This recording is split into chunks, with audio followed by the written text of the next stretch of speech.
Good afternoon, everyone. Thanks for being here. It's Monday, so there's that, but it's also practically 70 degrees outside in December. Exactly. Everybody agree? TV, you're okay with that? Unfortunately not today, maybe one day. Perhaps my last day. Might be 4 years from now. Before I take your questions, I wanted to let you know that in the past week, over 300,000 Americans from across the country have tweeted and emailed to tell us what extending income tax for middle-class families means to them. President Obama just sent a tweet announcing that he will answer questions on Twitter about extending middle-class tax cuts today at 2 p.m. People can ask the president questions on Twitter with the hashtag #My2K. You can all follow that chat at twitter.com/WhiteHouse. I can also, just to stick with the schedule, remind you that after that, this afternoon, the president has a bilateral meeting with the Prime Minister of Bulgaria, Prime Minister Borisov. Bulgaria is an important NATO partner, and we have a very important bilateral relationship with Bulgaria. Later this afternoon still, at about 4 p.m., the president will deliver a speech at the National Defense University commemorating the 20th anniversary of the Cooperative Threat Reduction Program, which, as you know, was authored by Senators Nunn and Lugar. That cooperation, bipartisan cooperation between those two men has resulted in a regime that allows us to achieve one of the president's highest priorities, or to try to achieve, and that is to secure loose nuclear materials and weapons around the world. And it's an important time to remember that when it comes to these kinds of objectives, Democrats and Republicans can come together and achieve very important things, and the president looks forward to the fact that both Senators Nunn and Lugar will be there today. Later this evening, you know, he has the congressional ball, and then at about 8:30, I know many of you will, like me, be tuning in to see RG3 and the Redskins take on the New York Giants. With that, I will take... Oh, wait, I have one more thing I wanted to mention, and that is that on behalf of everyone here in the White House, beginning with the President and the First Lady, we extend our congratulations to the Duke and Duchess of Cambridge on the welcome news this morning out of London that they are expecting their first child. Does the President and First Lady have any advice for them as parents? I haven't had that conversation with them, but I know they both feel that having a child is one of the most wonderful parts of their lives. So I'm sure that will be the same for the Duke and Duchess of Cambridge. On a note about a commoner here at the White House, I also want to congratulate Brian Deese of the NEC and his wife on the birth of their child, Adeline Sutton Deese, over the weekend. And with that, I will take your questions. Julie. Okay, thank you. The United Nations is moving staff out of Syria. Does the U.S. consider the security situation in Syria to be deteriorating further, and how does that impact U.S. concerns about the security of chemical weapons? Let me address a few points here. We closely monitor, and we continue to closely monitor, Syria's proliferation-sensitive materials and facilities. As the opposition makes strategic advances and grows in strength, the Assad regime has been unable to halt the opposition's progress through conventional means, and we are concerned that an increasingly beleaguered regime, having found its escalation of violence through conventional means inadequate, might be considering the use of chemical weapons against the Syrian people. And as the President has said, any use or proliferation of chemical weapons by the Syrian regime would cross a red line for the United States. The Assad regime must know that the world is watching, and that they will be held accountable by the United States and the international community if they use chemical weapons or fail to meet their obligations to secure them. We continue to consult actively with Syria's neighbors, our friends in the international community, and with the opposition to underscore our common concern about the security of these weapons and the Syrian government's absolute obligation to secure them. What does the U.S. deem the security of those chemical weapons at this point? Well, I can't get into intelligence assessments. We believe they remain in the possession of the Syrian regime, the Assad regime. But as the regime has lost all legitimacy to lead Syria and the opposition grows in strength, our concern about the regime's intentions regarding its chemical weapons stockpiles has increased. And just to go back to the red line, I just want to kind of clarify where the red line is for the president. Obviously, use of chemical weapons is a red line, but in terms of the movement of them, there obviously are reports that the weapons are being moved or have been moved. Is the type of movement that we're seeing right now, does that cross the red line? Well, I think the president made clear that the use of weapons was a red line. We are monitoring the situation in Syria closely, and we are monitoring the regime's chemical weapons stockpiles. I'm not going to get into intelligence matters, but as I said, we believe that with the regime's grip on power loosening, with its failure to put down the opposition through conventional means, we have an increased concern about the possibility of the regime taking the desperate act of using its chemical weapons. But at this point, you can't say for sure that what we're seeing right now does not cross the president's red line? Well, again, I think we're talking about the use of chemical weapons. But he also talked about the movement of chemical weapons Well, in his press conference in August. I understand that. So that would change the equation if it was being moved. Well, I think that you're hearing from me about our increased concern. You're hearing from me the fact that we are consulting with our allies and international partners, as well as the opposition about this. There is no doubt that we have an increased concern about this. But beyond that, I'm not going to get into matters of intelligence, except to say that we do have an increased concern. Yes, Reuters. And what action would the U.S. take if Syria were to cross that red line and use chemical weapons? Well, I wouldn't want to speculate, but we think it is important to prepare for all scenarios. Contingency planning is the responsible thing to do, and we are also actively consulting with friends, allies, and the opposition. But I wouldn't want to speculate about what action we might take. Could that include military action? Well, again, I think the contingency planning of all kinds is the responsible thing to do. On Israel's settlement building plan has provoked some pretty strong reactions, especially in Europe, where several countries have summoned Israeli ambassadors to hear protests, but Israel is sticking to that plan. Is the U.S. taking any further steps beyond criticizing the settlement expansion plan as counterproductive to the peace process? Well, I can tell you that we reiterate our long-standing opposition to Israeli settlement activity and East Jerusalem construction. We oppose all unilateral actions, including settlement activity and housing construction, as they complicate efforts to resume direct bilateral negotiations and risk prejudging the outcome of those negotiations, and this includes building in the so-called E1 area. We have made clear to the Israeli government that such action is contrary to U.S. policy, opposing unilateral action, including settlement activity and housing construction in East Jerusalem, and we in the international community expect all parties to play a constructive role in efforts to achieve peace. We urge Israeli leaders to reconsider these unilateral decisions and exercise restraint, as these actions are counterproductive and make it harder to resume direct negotiations to achieve a two-state solution. Kristen. Jay, thanks.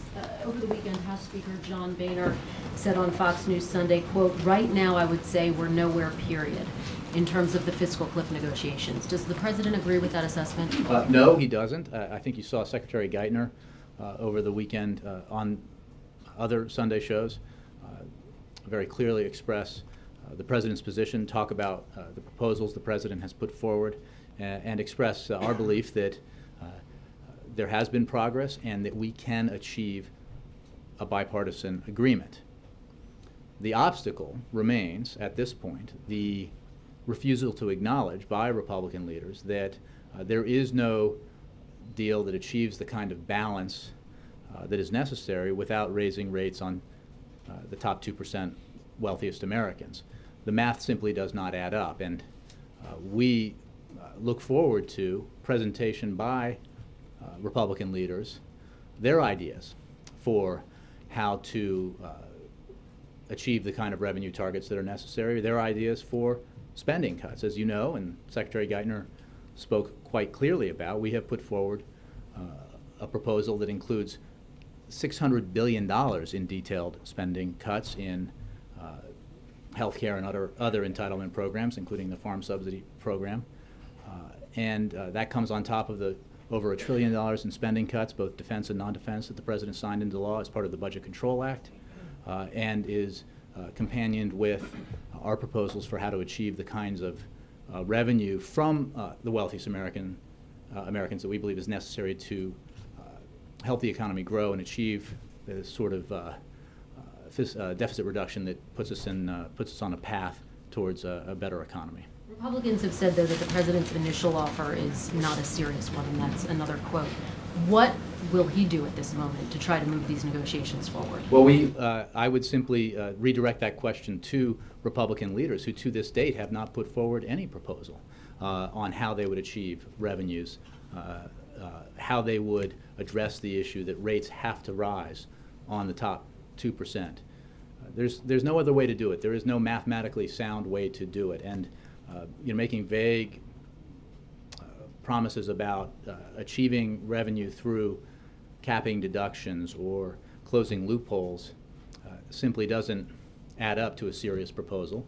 We haven't heard which deductions they would cap or which loopholes they would close. And what is true is that other proposals that have been put forward that include attempts to do it, to raise revenue only through closing loopholes and limiting deductions, can only achieve the necessary revenue if the middle class gets stuck with the bill. And that's simply not, or if you have a proposal that's wildly politically unfeasible because it suggests that we would wipe out charitable deductions or other measures that might add up on paper but simply aren't plausible when it comes to getting something through Congress. And Jay, also on one other topic, today marks the 3-year anniversary of the arrest of American contractor Alan Gross in Cuba. Cuba has offered to sit down with the U.S. To talk about issues of mutual interest, including Gross. Given that the campaign is over, President beginning his second term, is this something that the administration is open to and is considering right now? Well, the President has followed Mr. Gross's case with concern, and he urges Mr. Gross's release. The Cuban government should release Alan Gross and return him to his family where he belongs. Tomorrow, Alan Gross will begin his 4th year of unjustified imprisonment in Cuba. He was arrested on December 3, 2009, and later given a 15-year prison sentence by Cuban authorities for simply facilitating communications between Cuba's Jewish community and the rest of the world. Mr. Gross is a 63-year-old husband, father, and dedicated professional with a long history of providing assistance and support to underserved communities in more than 50 countries. Since his arrest, Mr. Gross has lost more than 100 pounds and suffers from severe degenerative arthritis that affects his mobility and other health problems. His family is anxious, understandably, to evaluate whether he is receiving appropriate medical treatment, something that can be best determined by having a doctor of his own choosing examine him. We continue to ask the Cuban government to grant Alan Gross's request to travel to the United States to visit his 90-year-old mother, Evelyn Gross, who is gravely ill. This is a humanitarian issue. His family believes that he's been abandoned by the U.S. government. His wife was quoted as saying he feels like a soldier who's been left to die. What specifically is the president going to do to try to get his release beyond asking the Cuban government to release him? Well, we continue to press the Cuban government to release him for the reasons that I just enumerated. This is a humanitarian issue.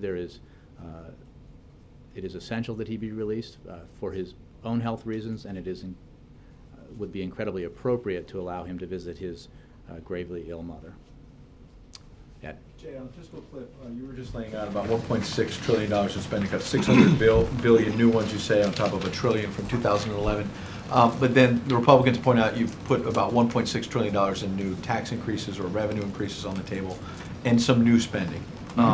Question being, that's roughly 1-to-1. I thought during the campaign a balanced approach was $2.50 in spending cuts per $1 in tax increases. That's roughly what both Bill Clinton and I think President Obama said on the trail at the convention. So my question is sort of the latest balanced approach.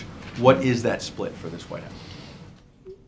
Ed, it is absolutely the case that the President's proposal that he put forward to the Super Committee and that is repeated in his budget achieves roughly the ratio that you're talking about. And it achieves the target of $4 trillion in deficit reduction that was put forward by the Simpson-Bowles Commission, for example, as the kind of deficit reduction that's necessary over 10 years to put us on a sustainable path, get our fiscal house in order. It is also the case, and the President talked about this repeatedly during the campaign, that we need to make the kinds of investments in key sectors of our economy that will help our economy grow faster and help it create jobs. I think Republicans have likely heard what the President has heard from business leaders, which is they are adamant about the need to take action to improve our infrastructure, to put people to work building our roads, rebuilding our roads and bridges and highways, ports and airports, because that is essential to long-term economic growth. So what the President has put forward in terms of measures that would put Americans back to work are the kinds of things that help us grow in the long term. They're paid for, and they're vital for that balance that we've talked about all along. Again, what we have not seen from Republicans, we understand that they don't agree with everything the President's put on the table, but we haven't seen alternatives from them. They have spoken about the need for revenue, and that acknowledgement is welcome. But thus far, Republican leaders have been adamant that they don't believe rates ought to go up on the top 2% wealthiest Americans. Well, the American people overwhelmingly disagree, overwhelmingly. And what the President believes is that you cannot mathematically achieve the kinds of revenue that are necessary for that balanced approach through any other means. So rates have to rise, and the Republicans need to acknowledge that, that's the only way to get from here to there. One quick follow. You say rates need to rise. So there's one scenario floating out there that the Republicans may say, okay, they say they'll extend the middle class tax rates that the President has been demanding, the Bush tax rates. So That would be welcome. Then that would suggest that the Bush taxes for the rich would go up, as you're asking for. But my question is, they then suggest, the Republicans, that they would leave the debt ceiling and all this other stuff until at least January. Is that acceptable? Like, essentially do what you want on the middle class tax cuts and then go home and deal with the rest of this in January. Is that? I'll say two things. One is I'm not going to negotiate the specifics of an end of the year deal from here. But I will reiterate and echo what Secretary Geithner said over the weekend, which is that it is entirely unacceptable to have a repeat performance of what the American people watched with horror in the summer of 2011, which was a willingness by a minority of the overall assemblage of lawmakers on Capitol Hill to hold the American economy hostage, to threaten default on the American economy, and therefore default on the savings and investments of the American people in the name of tax cuts for the wealthiest Americans. It's just not acceptable, and it's bad policy. And what the President has put forward, what the President believes we ought to do, as Secretary Geithner spelled out over the weekend, is adopt the proposal that was enacted into law in the Budget Control Act that was put forward by Senator McConnell. Nobody's idea of a liberal, right? A man with solid conservative credentials, the Republican leader in the Senate, put forward a proposal that enables the debt ceiling to be raised appropriately so that the United States pays its bills. It allows Congress to voice its opinion, but it makes sure that we do not have the threat of default hanging over us periodically as if we were not the greatest and strongest economy in the world. It's just not the right way to do business. Very last thing, there have been reports suggesting the Defense and State Department picks could come as soon as this week. Is that possible? Anything's possible, Ed, but I would urge you to accept the notion, and I mean you, plural, that the President will make personnel announcements after he has made personnel decisions and when he believes it's appropriate. There's a great deal of speculation about the timing of that. I can promise you that no decisions have been made by the President, and you will hear from him when he believes he's ready to make any such announcements. Jake, and then Major. The President believes that he has a mandate to push for the increase on the taxes on the top 2% because he campaigned on it and because of polls. Is that a correct assessment? Well, or mainly because he believes, and I think most people would acknowledge that the American people support that. He also believes that it's the right thing to do as a matter of policy, as a matter of economic policy. We know from independent economists that tax cuts for middle-class Americans, and in the case of the legislation that he wants to see passed, tax cuts for 98% of American taxpayers, are vastly more beneficial to the economy and economic growth than giving tax cuts to the wealthiest 2%. So as economic policy, we also cannot afford tax cuts for the wealthiest 2%. That's $950 billion over 10 years that we should not be spending in order to provide tax cuts to folks who have enjoyed enormous tax cuts over the last 10 years as the middle class has been squeezed. So when it comes to balance, the President believes that yes, it's the right economic policy to let rates rise. It's the only mathematically sound way to achieve balance in a deficit reduction package, and it is supported by the American people. And as a political matter, the President campaigned on it repeatedly. Well, I think that the point I've been trying to make is that he was very clear about this, so it should not be a surprise to Republican leaders, and it's certainly not a surprise to the American people. So my question is, in this offer that the President made to House Republicans and Senate Republicans, he's pushing for more than that, though. It's not just the ones, the tax increases that he campaigned on, it's other ones The President as well. spoke $1.6 repeatedly during the year about his proposal that is enshrined in the 70-odd page document that I had with me at the podium last week that was presented for the super committee's consideration. The $1.6 trillion target of deficit reduction through revenues has long been his position. It has been explicitly his position. We talked about it prior to the election.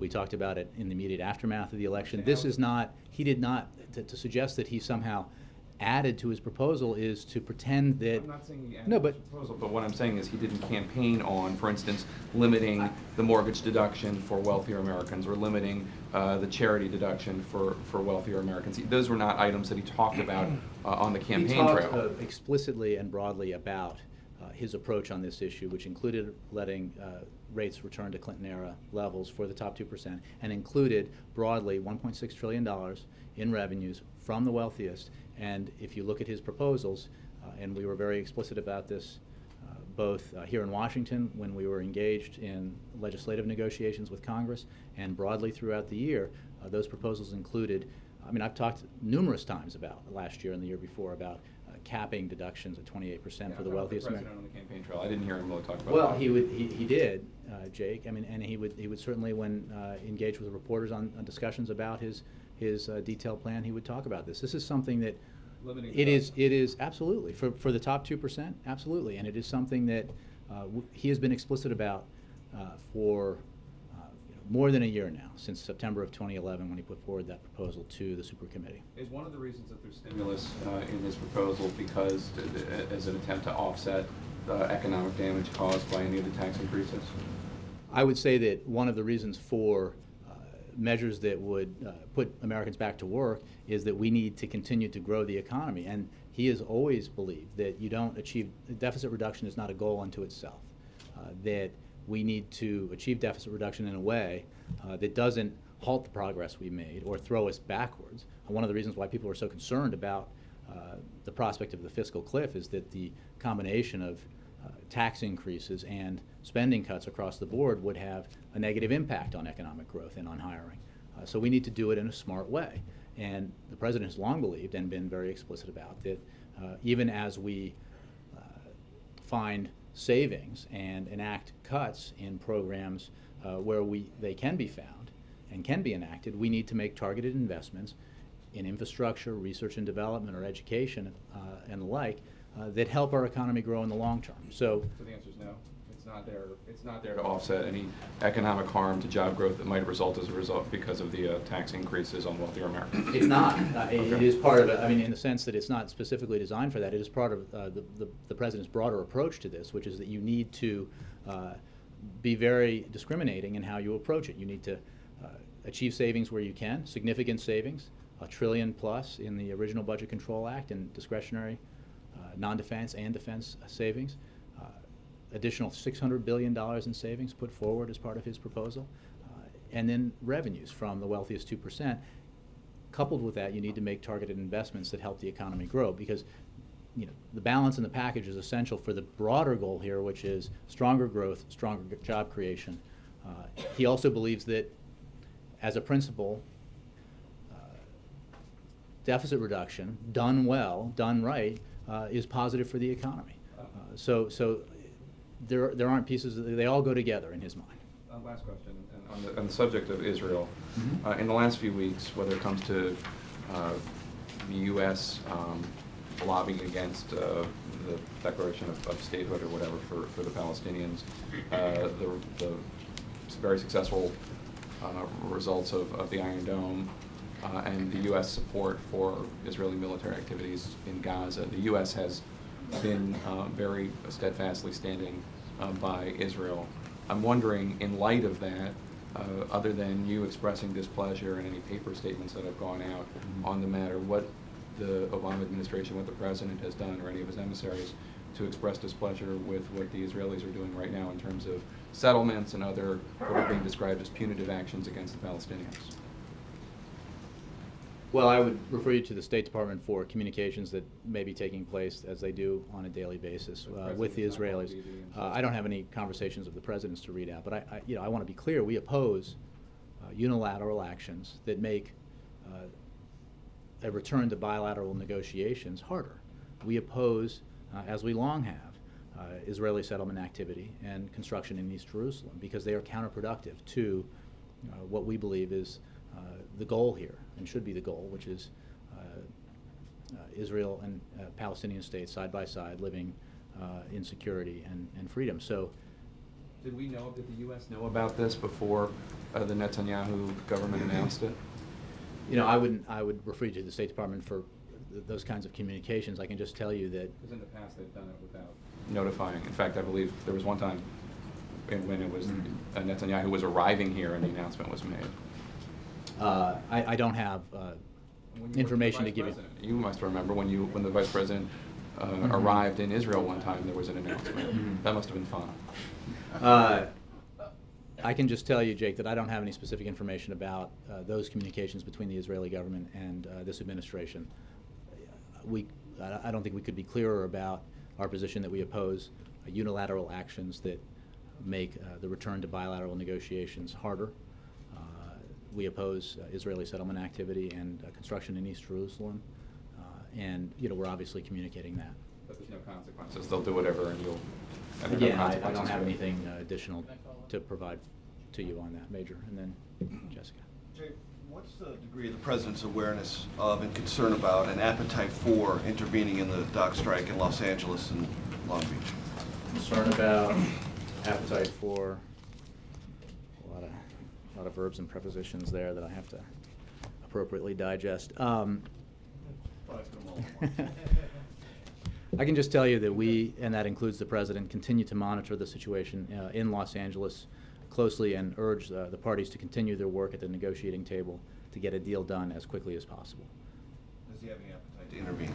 I don't have any additional insights about the President on this to provide to you, except that we're monitoring the situation, and we urge each side, all parties, to continue negotiations. The situation, say it has real-time economic consequences, not only in that immediate region, but possibly throughout the entire U.S. economy, and they would say the President's only concern?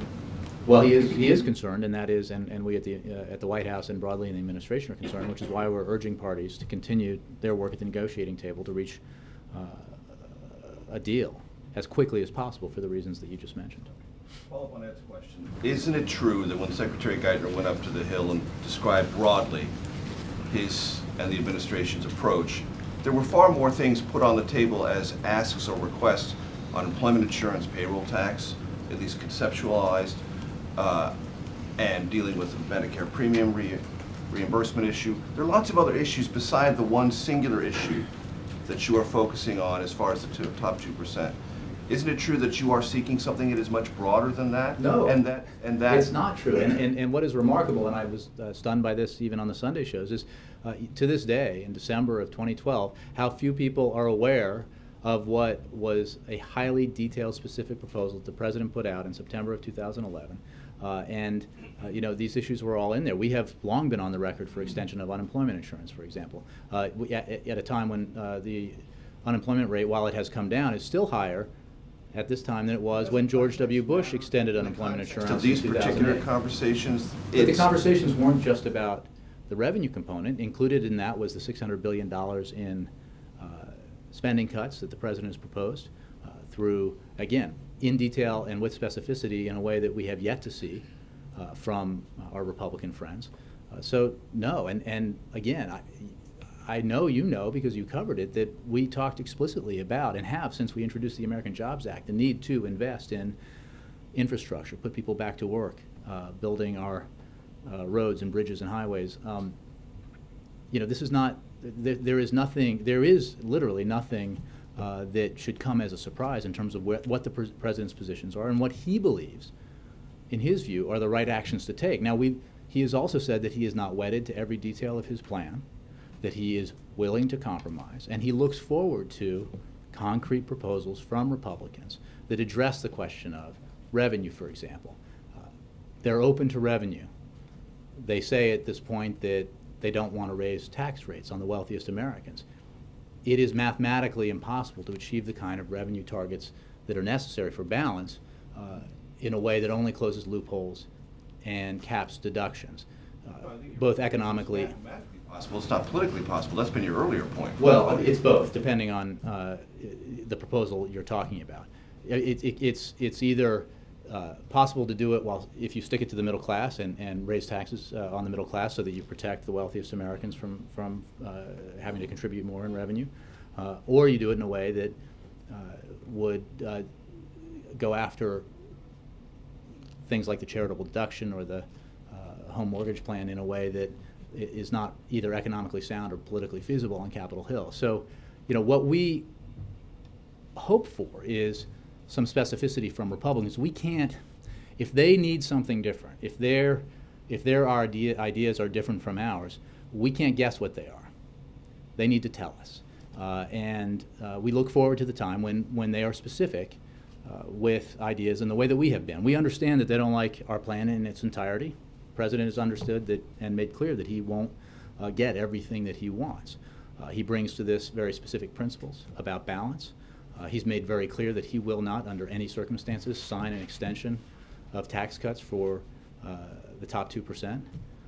He's made very clear that he would sign tomorrow if just a few dozen or so House Republicans, well, first, if the leaders of the Republican Party in the House said, let's vote on that Senate bill to extend tax cuts for 98% of the American people, and then, however many Republicans it takes, probably not that many, because I know every Democrat wants to extend tax cuts for middle-class Americans, let that pass.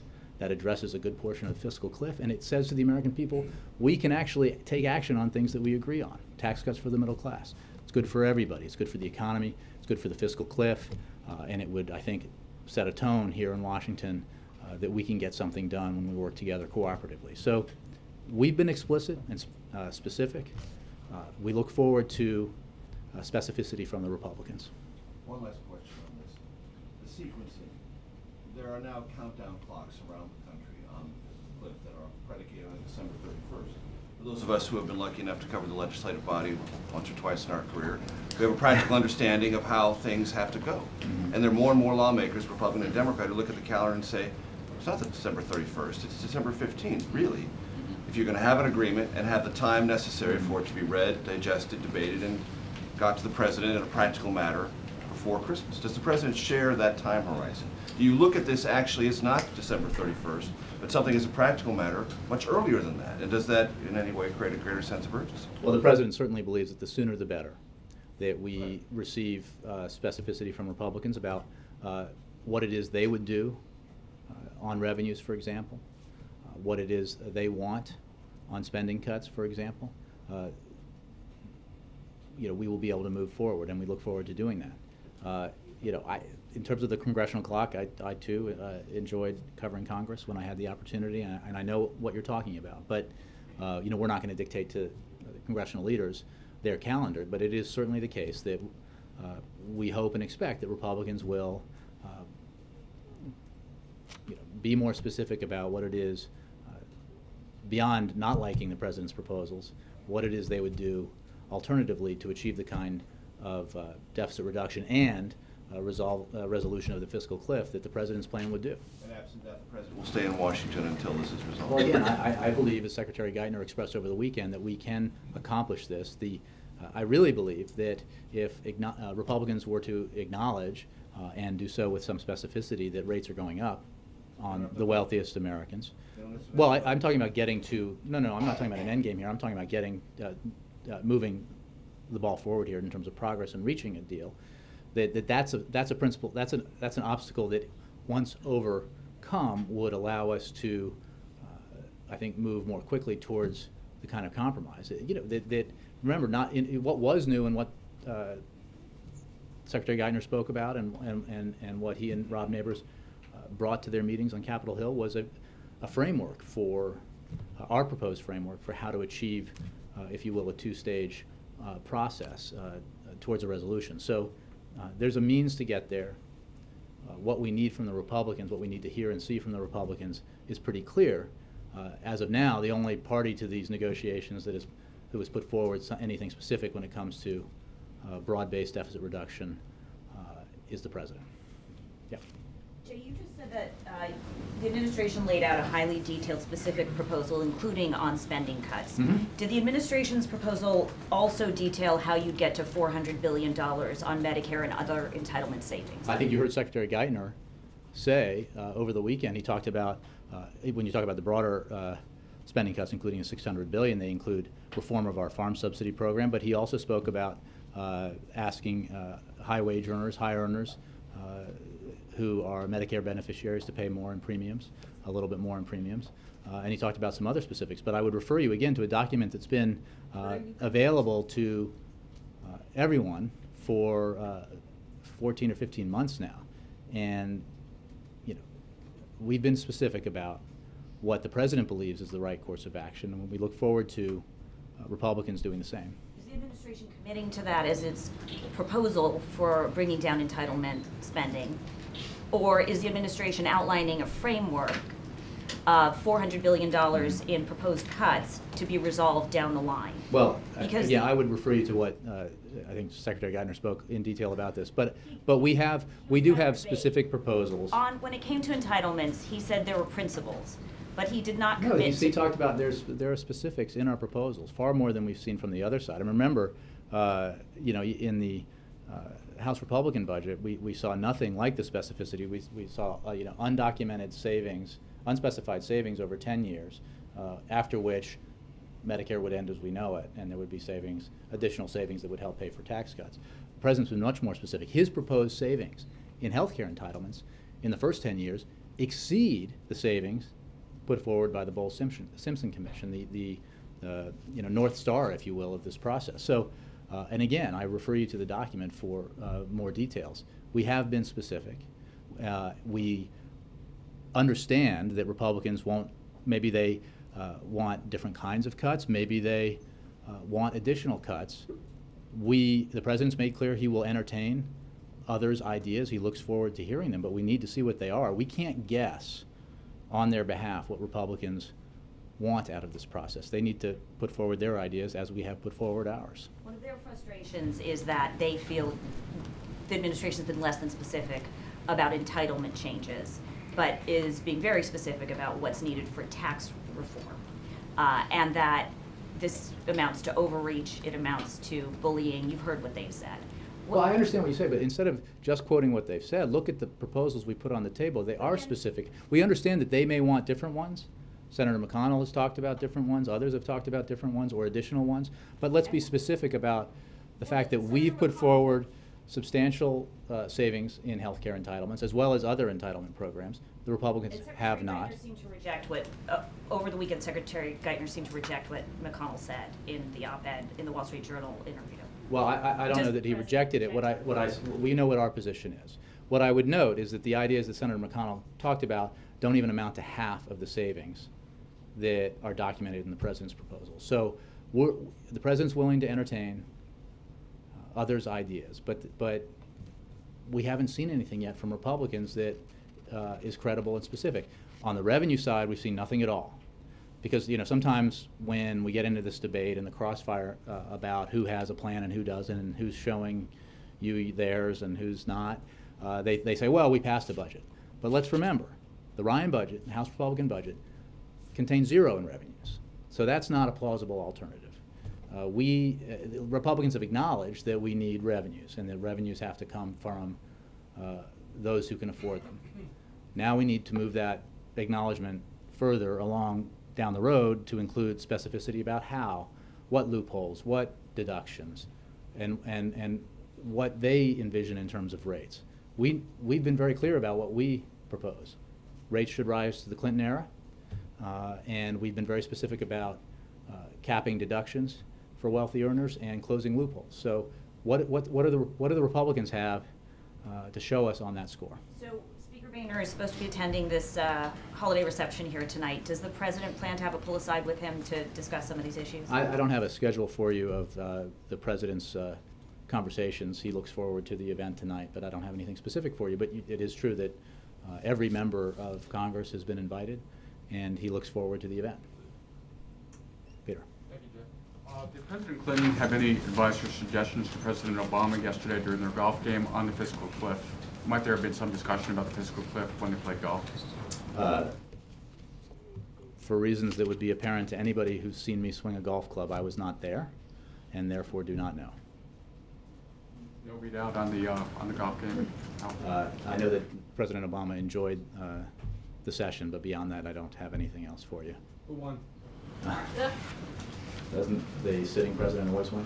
No. Yes. All right. How are you? Tomorrow the president is meeting with governors about the fiscal cliff. Can you give us more detail about who will be here, how many, and what he hopes governors can add to the dialogue that isn't already part of the conversation? Well, broadly speaking, governors can have a lot to add to the dialogue, and the president looks forward to the meeting. I think we'll have details on that later this evening. I don't have a list for you. Can you just, in concept, talk about what experience governors have, what he's hoping to hear from them, what he wants to say to them that differs from what we've been hearing every day? Well, I think that governors have a lot at stake in this process. They have an interest in seeing Washington get its fiscal house in order. They have an interest in seeing Washington take action to ensure that the economy continues to grow. I think governors, broadly speaking, have a keen interest in, for example, Washington making wise investments in rebuilding our infrastructure. They obviously have a stake in our health care entitlement programs, including, of course, Medicaid. And what governors have in common with the President of the United States is that they're chief executives. They understand that they run things, and they're very practical and pragmatic about it by and large. That's sometimes a distinction between governors and lawmakers on Capitol Hill. I think governors, I can't speak for every single one of them, but tend to want pragmatic, practical solutions to these kinds of fiscal challenges. So the president looks forward to having a conversation with those governors that he'll meet with. Yes, Jerry.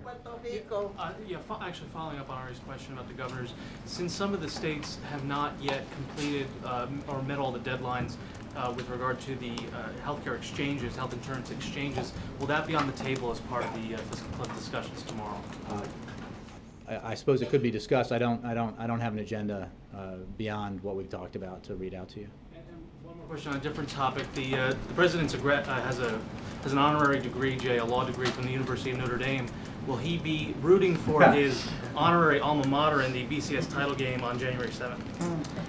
I don't know, and I will have to ask him.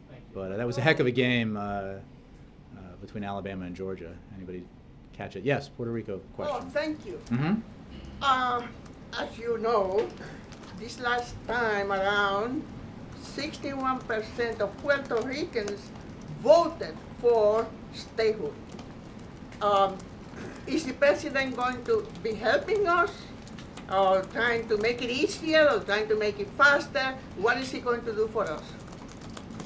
Well, I think the outcome was a little less clear than that because of the process itself. And what I can tell you is that the people of Puerto Rico have made it clear that they want a resolution to the issue of the island's political status. And consistent with the recommendations of the task force report, Congress should now study the results closely and provide the people of Puerto Rico with a clear path forward that lays out the means by which Puerto Ricans themselves can determine their own status. This administration, as you know, is committed to the principle that the question of political status is a matter of self-determination for the people of Puerto Rico, and the task force on Puerto Rico's status will work with Congress to address this important issue.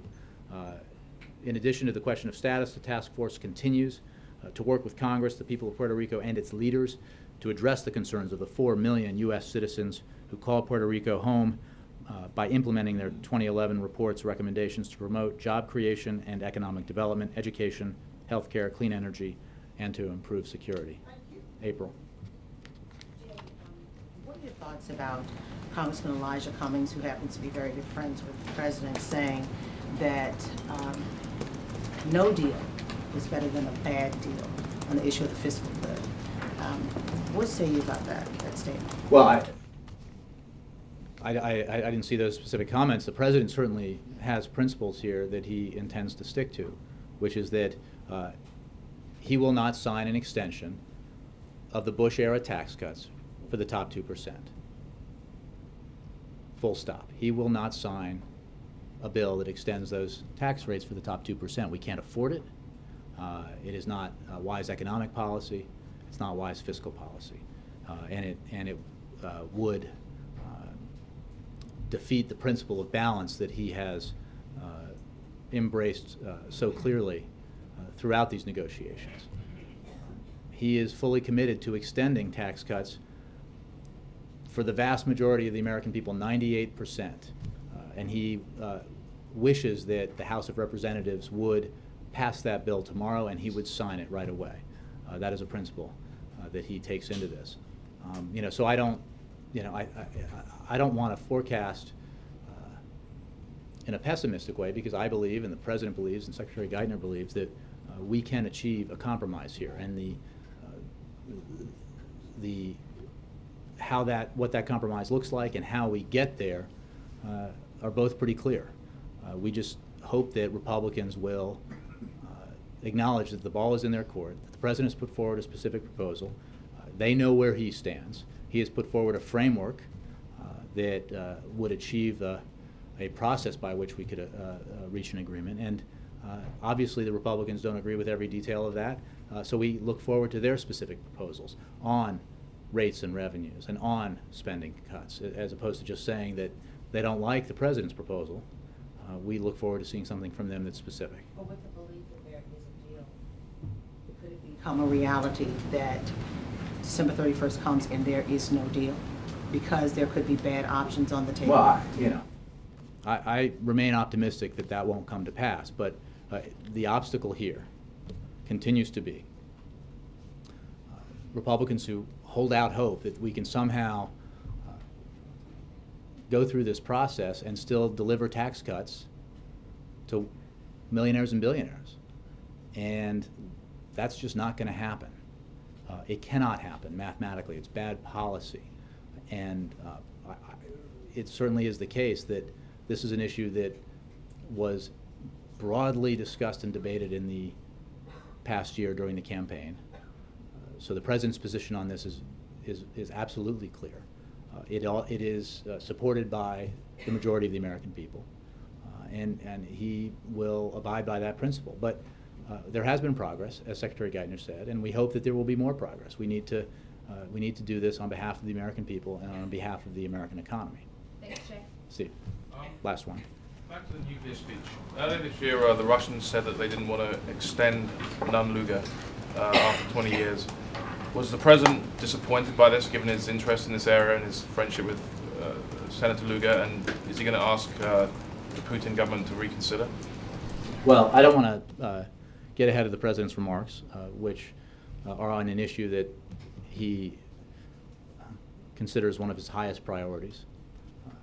He is committed to continued action to secure loose nuclear materials and weapons, and he has made it a priority of his international agenda. It's something that he always raises with our international partners and will continue to do so. But beyond that, I think I'll ask you to wait for the President's remarks. Thanks, everybody.